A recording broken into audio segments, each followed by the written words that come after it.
चाषी माने प्रधानमंत्री फसल बीमा योजना करवा निहाती जरूरी कारण जो टाइप रे वर्षा होउची केउ अंचल गुड़िकर बन्या आसुची तो केउ अंचल गुड़िकर बन्या आसीबार संभावना रही तो सेथिपाई प्रत्येक चाषी प्रधानमंत्री फसल बीमा योजनाटा करई नबा भल जेमितिका लॉटरी लागिगले आपण माने मालामाल हो जाती से भलिया प्रधानमंत्री फसल बीमा योजनाटी भी से भलिया जदि लागिगला आपण माने माले माल जदि न लागिला ताहले आपण माने पछतेबे। आजिका डेट रे एमितिका सिचुएशन हेलानी चाष कौ सीजन रे भल होउची तो कौ सीजन रे भल हो नाही तो आपण माने प्रधानमंत्री फसल बीमा योजना करई नबाटा ही भल। पूर्व सरकार थिबा समय रे आपण माने 2 हेक्टर पर्यंत मागणा करुथिले किंतु आपण माने प्लॉट पिछा टंकाटे लेखाए दौले किंतु सेम टू सेम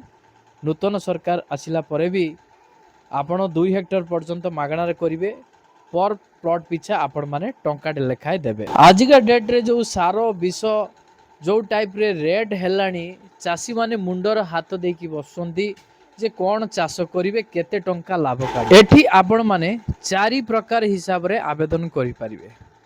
भाग चाषी आउ जो माने क्षुद्र नाममात्रा चाषी तो से माने जो माने बैंक रु लोन आणुचंती से माने गोटे टाइप रे करिवे जो माने बैंक रु लोन आणु नाती से माने गोटे टाइप रे करिवे। वर्तमान चाषी मानको पई बहुत बड़ खबर रहिछि प्रधानमंत्री फसल बीमा योजना को नै आसंतु केंद्र सरकार को तरफ रु कोन सूचना रहिछि चाषी मानको पई तापरे नजर पकेइबा। चाषी भाई और भौणी मानको पई जरूरी सूचना प्रधानमंत्री फसल बीमा योजना अर्थात PMFBY 2026 खरीफ ऋतु 2026 धान फसल बीमा पंजीकरण पाई आवेदन तारीख आगामी अगस्त 31 2026 पर्यंत बढ़ाई दिया जाइछि। जदि एपर्यंत प्रधानमंत्री फसल बीमा योजना 2026 खरीफ ऋतु पाई आपण आवेदन करि नांती शेष तारीख को वृद्धि करा जाइछि।